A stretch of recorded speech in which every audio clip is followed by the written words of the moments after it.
Everyone needs a redeemer. And this is God's great love story as found in Ruth chapter 2. We've been looking at the book of Ruth, seeing a widow, a foreigner, and a bachelor be how God brings himself to his creation. The book of Ruth takes place within the book of Judges. And in the book of Judges, what we read is that everyone did as they saw fit. And so the book of Ruth and the characters of Ruth show us that we can live in unrighteous times and yet do righteous acts of God in his eyes. And so there's tremendous strengths there. But why the book of Ruth in November and December? The book of Ruth shows us glimpses of families that are in great struggle and the relationships and the bonds they have. There are struggles during the holidays in families, awkward holiday moments. And so the book of Ruth gives hope in those relationships. The season of Thanksgiving and the season of giving, those seasons are only done fully through the love of Jesus.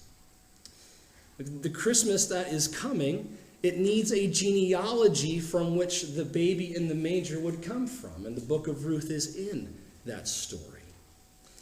And for those cold winter nights, the book of Ruth is a real chick flick, but yet it has some tremendous biblical macho in it. And so you can read it and see the story and see everything hidden in it. In Ruth chapter 1, we saw a mysterious blessing. I want to recap Ruth chapter 1, help setting the scene for chapter 2. We're introduced to a family. The wife and mother's name is Naomi. And the family was experiencing famine in Bethlehem. And so they moved to a rival nation. After moving there, her husband died. After the husband died, her son married Moabite rival women. And after that, her sons died. Now, this is a multi-problem situation because their name would die out without a son. And in the culture, the means of provision and protection came through the man in the household. And so now Naomi and Ruth find themselves without a husband and without any children. But in it, what we see, through Naomi's glimpse of her hardships and through Ruth's interpretation and accepting Jehovah Jireh, they realize that serving a sovereign God dealing the hand of calamity is better than serving a finite God dealing prosperity. Because the calamity just needs time to ripen. And it begins to ripen at the end of chapter 1 when we see the famine end. And so it drives them back and they return into their homeland. And Naomi realizes, well, she doesn't, but she should, that Ruth is by her side. The very means of which redemption would come is right next to her. But the problem's not solved. It's not solved yet because both Naomi and Ruth need a redeemer, like we all do. This morning, and how fitting, where do you find your hope?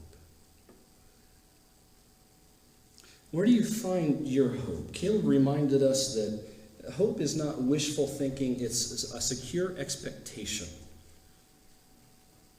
Let me ask you it this way. When times get tough, to whom or to what do you run? Where do you seek refuge in those times? Because where you seek your refuge can dramatically alter your life's course. Dramatically. You who are older realize that. Many things can be our refuge. Many people, maybe enticements, The truth of the matter is we all struggle with this on a daily basis because yet we have flesh. And so the world cries out for your affections. Everything wants to be your refuge. It's like this. In a storm, if we're not looking through the right direction for the lighthouse, we're going to be shipwrecked. We've got to be looking the right way. And so this morning, I want to return your hope and your affections to the best refuge for the Christian and for all of mankind, all of his creation. As we look and see God's fields of refuge, God's fields of refuge in Ruth chapter 2. Let's pray. Father, Lord, the scene is set. Ruth and Naomi needing a redeemer. They need provision, they need protection, they need relationship. Father, we are in broken relationship with you without our Redeemer. Lord, we're so thankful that you have sent Jesus as our Redeemer. Lord, as we walk in the next chapter here, Lord, seeing the problem and seeing your handiwork, may we be deeply encouraged to only find refuge in your fields and in your ways. Lord, may we be evaluating where we run, to whom we run, to what we run to in those hard times. That this week, if we find ourselves in that situation, we would know to where to look for light, to whom or what is our lighthouse, that we would not be shipwrecked. In Jesus' name, amen. Ruth chapter 2, and before we read verse 1, you need to know that this is the narrator's spoiler alert for you. I've been attempting to read through the book of Ruth in such a fashion as if you were hearing it. That's how the original people would have taken it. They would have been audibly read to them. And we're going through it a little slower because we don't know all the historical backlog, all the traditions of the day, and so we have to educate ourselves on that so that we're hearing it the way the original hearers are reading it. And so we're walking through with that. So you need to recognize that this is the narrator's spoiler alert, and it's very intentional, okay? Here's verse 1. Now Naomi had a relative on her husband's side, a man of standing from the clan of Elimelech, whose name was Boaz. You see, here we get the insight that the characters involved do not have. This is just for us. Because the narrator wants the readers and the listeners to see God's handiwork throughout the rest of this chapter. It's sort of like this. When we recognize that God knew us before the foundation of the world, it brings great hope into our life. So the narrator is letting us know right off the bat of God's handiwork throughout this. And you're going to see why this is so critical later on. When we realize where Naomi was at the end of chapter 1, she gives no hope to her daughters-in-law that there's any reason to follow her back because she cannot provide a son for them or a redeemer. So apparently Naomi had forgotten that there was this person on her husband's side, this man of standing from the clan of Elimelech. And so they're unaware that there is such a potential out there. That's the spoiler that we get. We talked about a kinsman redeemer before. I want to elaborate a little bit more because down in verse 20, we're going to read of this. The Hebrew word for guardian redeemer or kinsman redeemer, it's the legal term for one who has the obligation to redeem a relative in serious difficulty. It's laid out in Leviticus. There's one verse that is maybe applicable here. It says that if any of your fellow Israelites become poor and are unable to support themselves among you, help them as you would a foreigner and a stranger, so they can continue to live among you. And here's what one commentator said to put this together, that the when and the why the Jewish people connected the law of kinsman redeemer with the law of Levirate marriage is not made clear to us, but it's the custom of the time. And so the relative has the right of redemption over deceased relative's household. Specifically then here in the book of Ruth, there is a man eligible to marry Ruth and provide offspring for her dead husband, to redeem his name, to be that provision and protection for these ladies. That's the solution for the widowed and childless woman. That sets the scene then as we go into the rest of the verses. There is the glimpse of hope here that the listeners get that the characters are not in yet. They're not seeing that. That is the spoiler alert. Now we step in with the characters. Okay, verse 2. And Ruth the Moabite said to Naomi, "Let me go to the fields and pick up the leftover grain behind anyone in whose eyes I find favor." Naomi said to her, "Go ahead, my daughter." Now this is back to a narrator.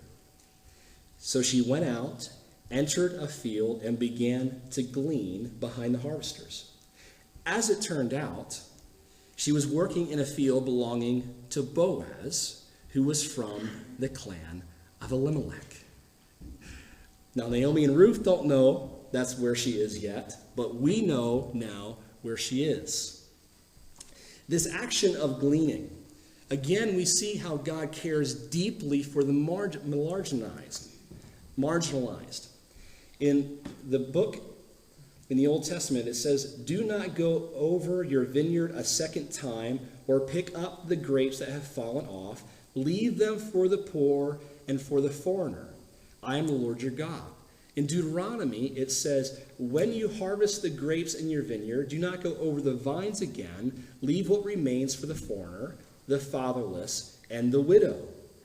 And so the gleaning process involves that those would be able to go and pick up the pieces of the grains or the crops that are left behind from the harvesters. And so that's what she set out to do. That's how God took care of the marginalized in that day, the widows and the homeless and the poor. In some farming communities, this is still practiced in some way. After the first reaping goes through, come on over. Come take what's left. I made a big point to you in verse 1 that the narrator wants us to have the inside scoop of God's handiwork. Because here we read, "As it turned out, as luck would have it."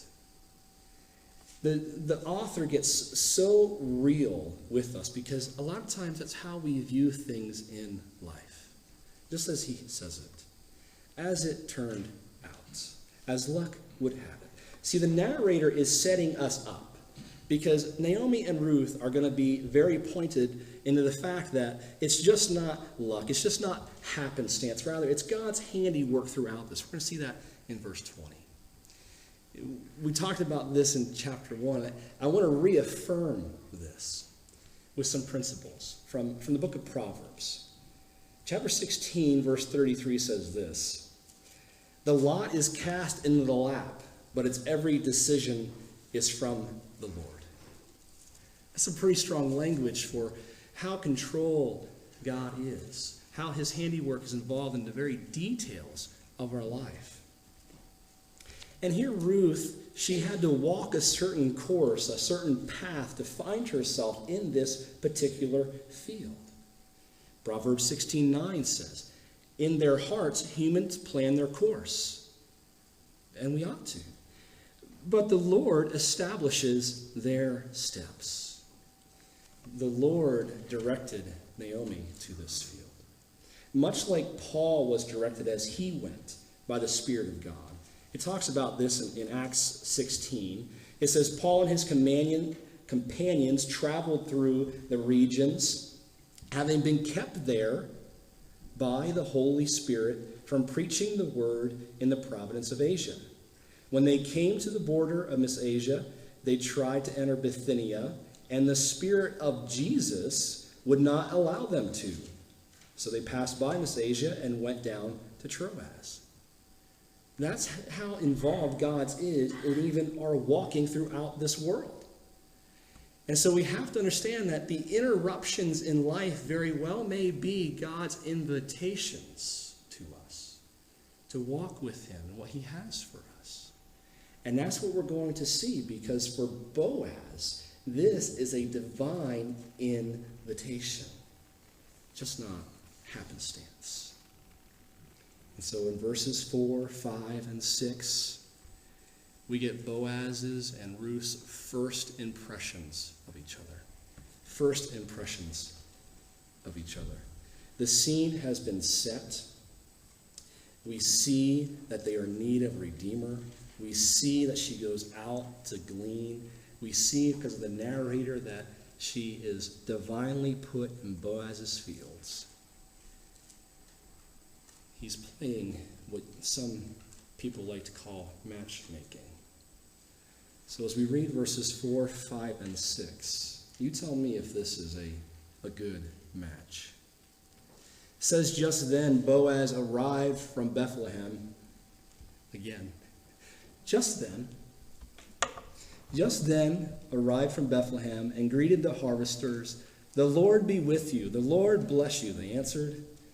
Boaz asked the overseer of his harvesters, who does that young woman belong to?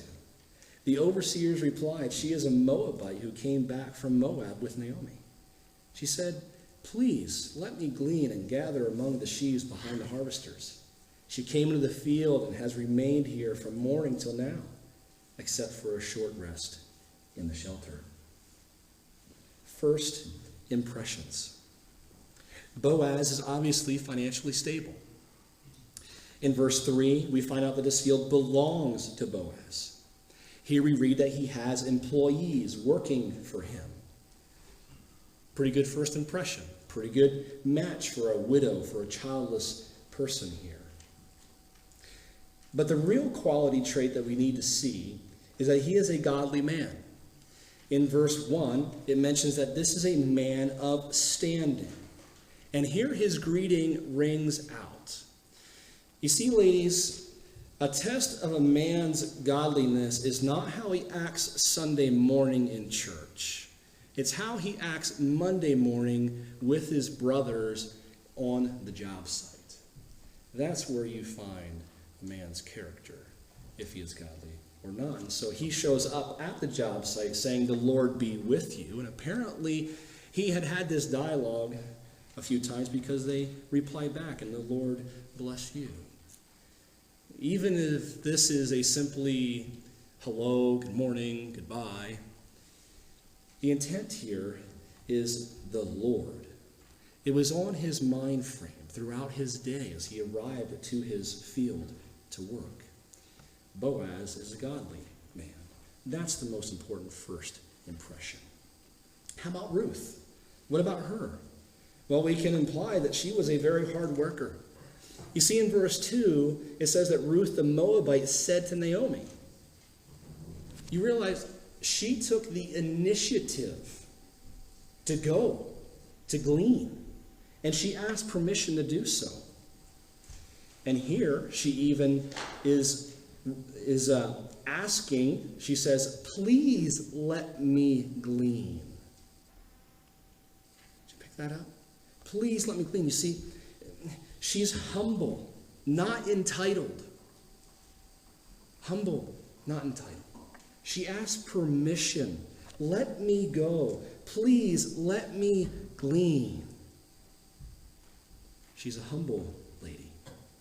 Those are two awesome quality traits. Two phenomenal first impressions. Boaz, a godly man, and Ruth, a humble lady. And so the first impressions must have went well, because from the first impressions we go to the pickup. In verse 8, it says, so Boaz said to Ruth, here they're going to engage one another. My daughter, listen to me. Don't go and glean in another field, and don't go away from here. Stay here with the women who work for me. Watch the field where the men are harvesting and follow along after the women. I have told the men not to lay a hand on you, And whenever you are thirsty, go and get a drink from the water jars the men have filled. At this she bowed down with her face on the ground. She asked him, why have I found such favor in your eyes, that you notice me, a foreigner? You see here, Boaz is providing, I label it this way, it's a Band-Aid. It's a Band-Aid to her situation as he provides provision and protection. You can see the provision when he says to her, stay here, okay? Because realizing this isn't modern day farming, okay? Boaz does not have a combine. This harvest is going to take a while. And so Ruth is going to be welcomed there. That's the big news of the day, really, for her at this point, is that this is taking place. She sought out to glean. She asked permission from her mother-in-law. She asked please when she arrived at the field. She's just hoping she'll be allowed to glean. And now Boaz says, you're welcome to glean here until the harvest is over. Stay in my field. And so the provision is there. And just not that, there's protection here. He tells his men not to lay a hand on her. And that's especially important because she is the Moabite, the rival, a foreigner. So he provides for her provision and protection, and even more, this is astonishing, that he provides refreshment for her. He says, drink from the water jars once, whenever you want. Whenever you want. You notice who filled these jars? The men. That is astonishing. To the point that Ruth knows this is very odd. Very, very odd. Now, we got the spoiler from the narrator, but she doesn't know why Boaz is being so nice to her, a foreigner. That's what she says. Why are you being so nice to me? This is not the way it's supposed to be. And Boaz, he's not being so nice just to cross the cultural lines by engaging a woman here. And worse, it's even, she's a Moabite woman. And we see that she's not drawing the water. No, she's the one drinking the water for men. And so she's wondering, what is going on here? This is not normal. And so he answers Ruth's question. He says in verse 11, Boaz replied, I've been told all about what you have done for your mother-in-law since the death of your husband, and how you left your father and mother and your homeland and came to live with a people you did not know.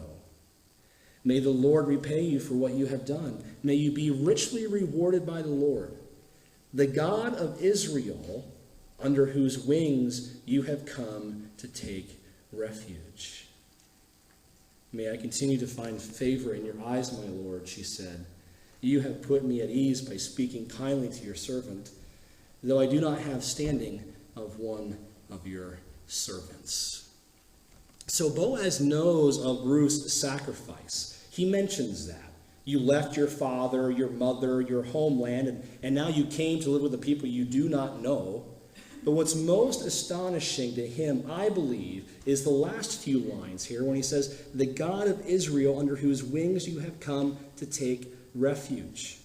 That's the big thrust here, that she made a decision to find her refuge in the God of Israel, not in her mother and father, not in her homeland, but coming to the Lord. And so here, Boaz, he rises to the occasion of being the very hands and feet of the Lord's grace to Ruth by crossing all the cultural lines of the day, showing us that even in unrighteous times, God's people can do what is right in the sight of the Lord. And do you see Ruth again? Not entitled, but her humility. She knows that she's been given more than even the recipient, than the servants. And she realizes that it's all of grace. And when grace is received rightly, it does not blow up the participant's head. Rather, it glorifies the giver And so right now, Boaz is being glorified. And what we also see is that Boaz doesn't take the glory. He passes it on to the Lord. He realizes he is just the hands and feet of God's provision to her at this point. And he's rising to that occasion. Wonderful first impressions. Wonderful first interactions. And now you've got the first date. Verse 14. At mealtime. It's pretty common, right?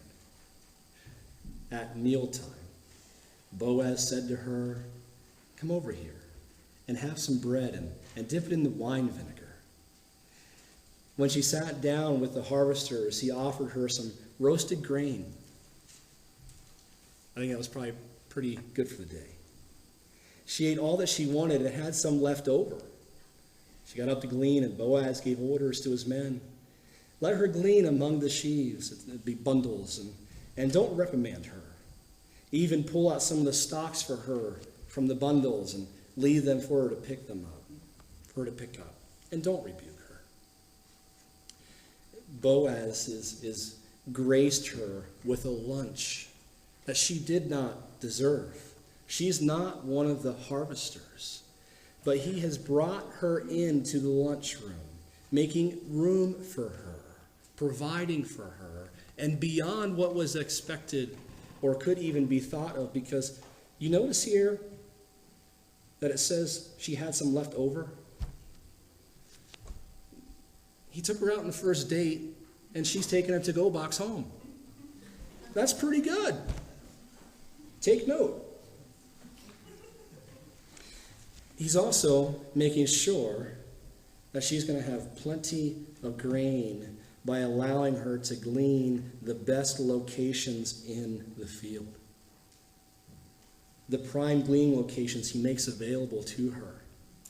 And just not that, without her knowing it, she's up and gone now.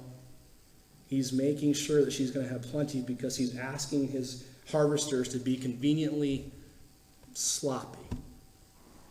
Conveniently slopping while harvesting around this chosen lady, Ruth.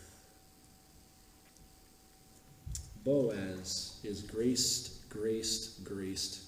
bestowed on her. And again, we see this tremendous work ethic coming from her. Do you notice how the date ended? It ends with the first date as she gets up. She ends her meal break early. Everybody else is there because she's getting back to work. She's getting back to work. That's a pretty good first date.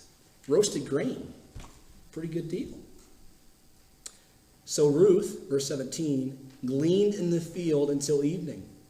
Then she threshed the barley she had gathered, and it amounted to about an ephah.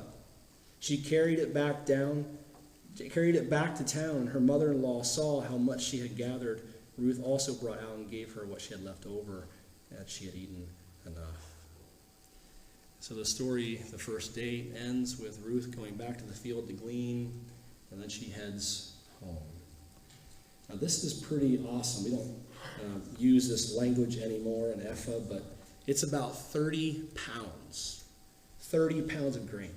You notice she's carrying it back, so she's got some strength here too. 30 pounds in her pack heading back through. It's to give you maybe a better visual, you think of 5 milk jugs.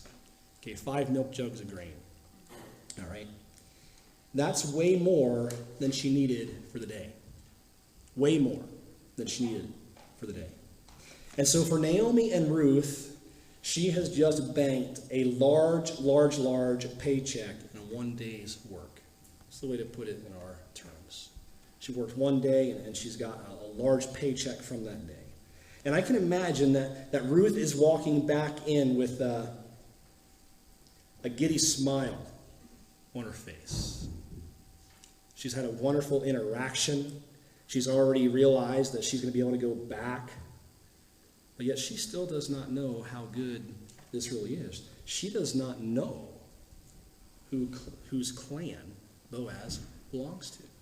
She hasn't been given that information yet.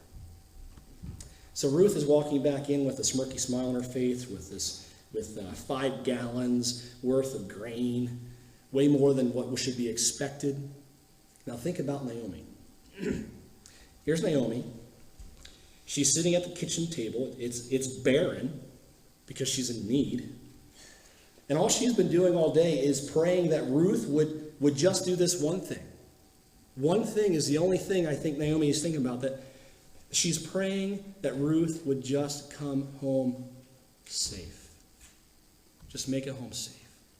That's all she wants. Lord, just bring her home safe. Why? Because she's a foreigner. This is a dangerous thing.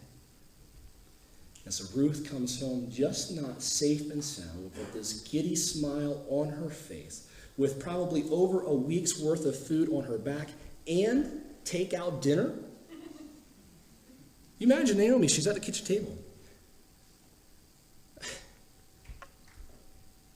I cannot imagine her astonishment. I mean, to have only been a fly on the wall to watch that scenario. The daughter-in-law coming back in, first thing she sees is a giddy face. She knows that she's safe. And then she has way more grain than she should have. And Naomi says, by the way, here's dinner.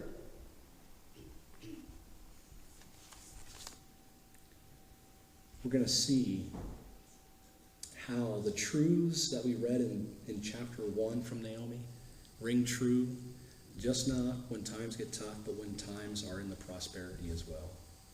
Before we read on, I want you to remember, again, that the narrator gave us the spoiler. But Naomi doesn't know whose field Ruth has been in, and she didn't tell Ruth where to go, and Ruth doesn't know what clan Boaz is from. And when we look back at chapter 1, we realize that the problem is that these ladies need provision and protection, and they need the relationship to back that up. And Ruth, from her perspective, realizes that this is just a temporary fix. She came back with grain. She's going to go back, but she knows it's a temporary solution. And what they needed long term is going to require a relationship. It's going to require a redeemer. And I don't know how eloquent Naomi was, but I can hear in these next verses just sort of stumbling and falling out of her mouth after she's seen Ruth just walk in with a smirky smile with 30 pounds of grain and with takeout. And so the mother-in-law asked, "Where did you glean today? Where did you work? Blessed be the man who took notice of you." You see, Naomi, she knows that something special has just happened today, and she wants to know from her theology what God is up to. And so Ruth told her mother-in-law about one whose place she had been working. Get how drawn out this is. She just doesn't spit it out. The name of the man I worked with today is... Long pause. Boaz, she said. And Naomi erupts. The Lord bless him.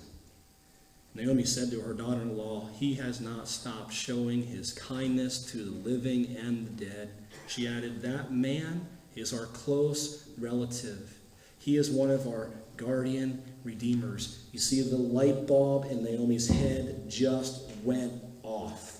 In her pain of chapter 1, she had forgotten about Boaz. But now she is wondering if Boaz could be the long-term refuge for them. And based on Naomi's godly language and appreciation to the Lord, she is recognizing his sovereign hand in it all.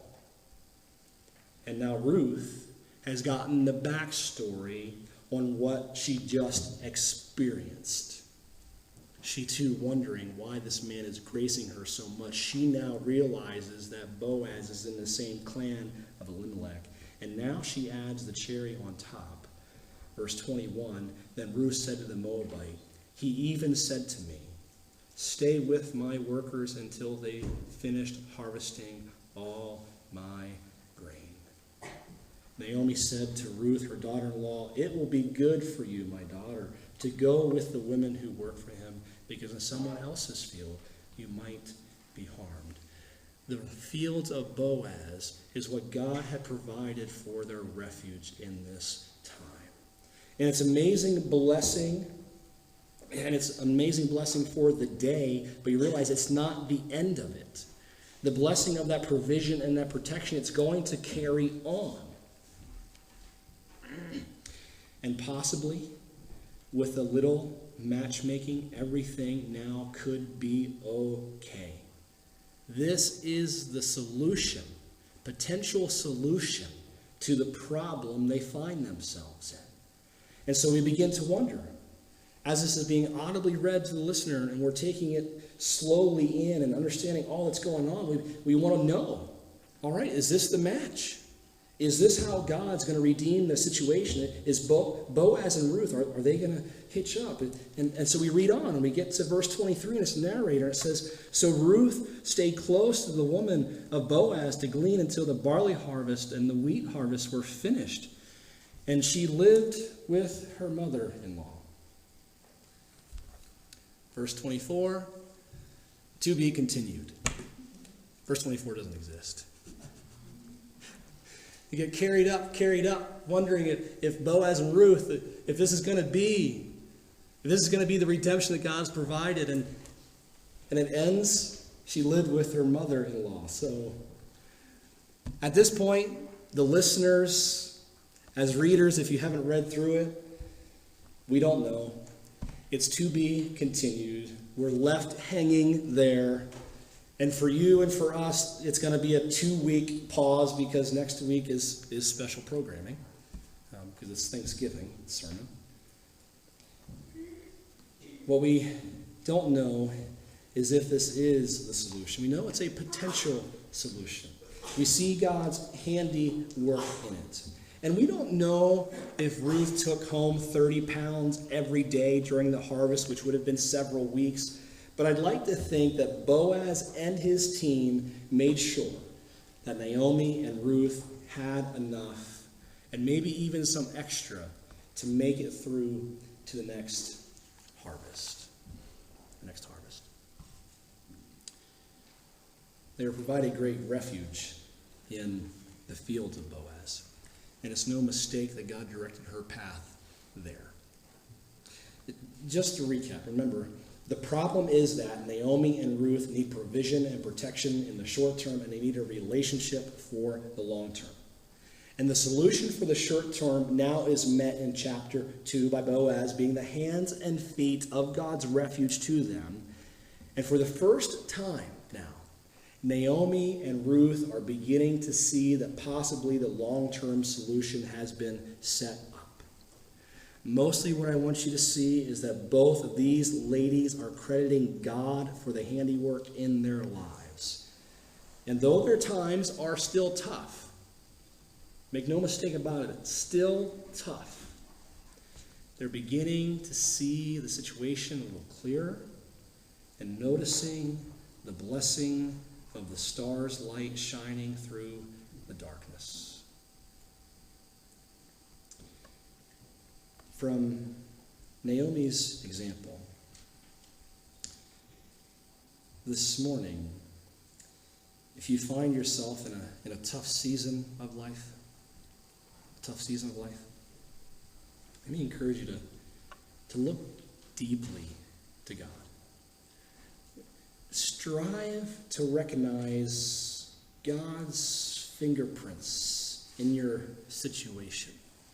Sometimes the things we say, oh, that was lucky or just by chance. Recognize His handiwork. If you do that, I think it brings encouragement. Because what you see is that God hasn't left you. He's still deeply involved in your life. If you were to circle one key verse in this chapter, I would circle verse 12. It says there about Ruth. Boaz says to Ruth about her that the God of Israel, under whose wings you have come to take refuge. This is a picture of a mother hen holding her chicks close by her wings because she loves them and she provides protection for them. Psalms 36, verse 7 says this. It says, "How priceless is your unfailing love, O God. People take refuge in the shadow of your wings." I think that's the big display this morning. Is that where we find our refuge? From Ruth's example, she was doing that. She was finding her refuge in the Lord. And are we finding our refuge in him? Are we finding our refuge in Jesus Christ, his Son? Have you made that decision? And if you have found that refuge in God, then let me encourage you, like Boaz tells Ruth, stay in my field. Stay in God's field of provision. Stay there. The other fields are dangerous. The problem is those fields, they're calling for us all the time, and because of our flesh, we want to venture into other fields. But stay in God's fields. Stay in the field of the knowledge of God through his Bible. Stay there. May that be the focus of your framework, your worldview for life. Stay in the field of being content in him. Being content in him.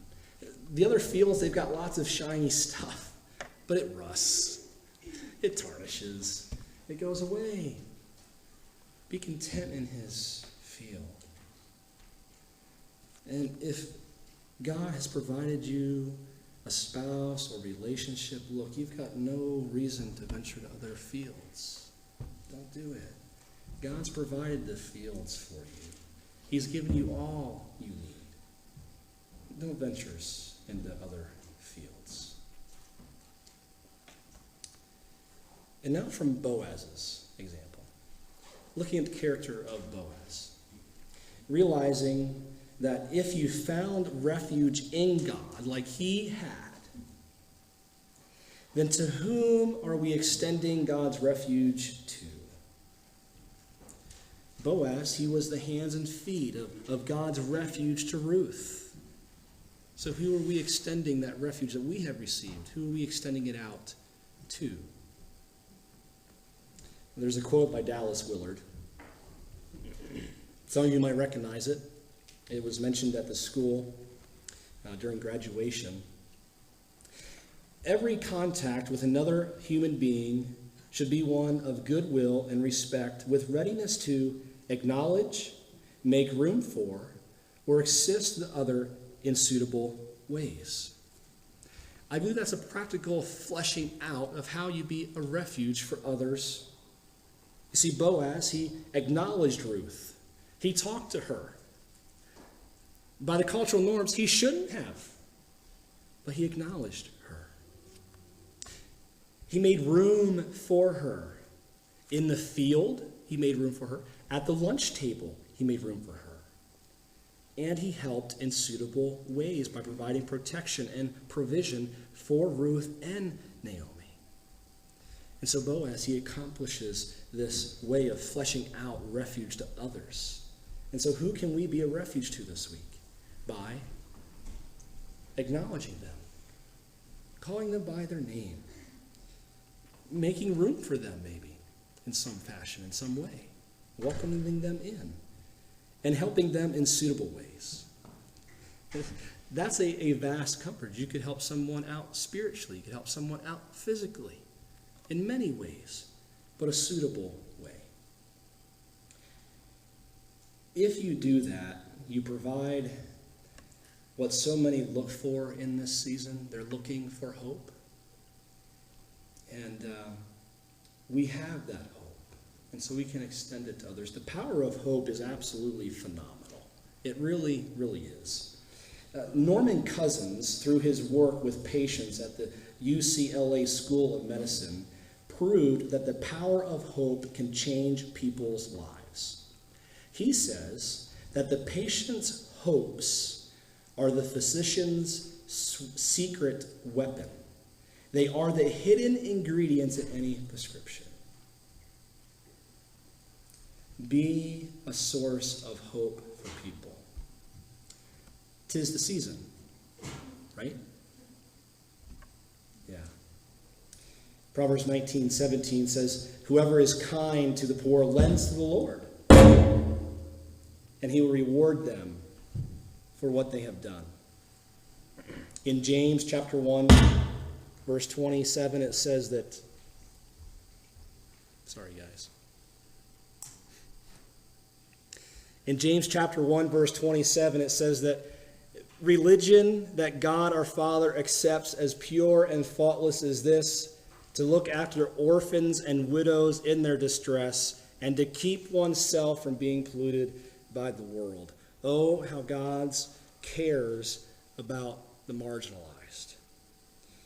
This morning, return your hopes and your affections to God's fields of refuge, and be a lighthouse to others, giving them that hope, that together with God's help, our life's ship will remain upright, sailing on God's great love to the most important, the Redeemer of our souls, that God's providing through the book of Ruth.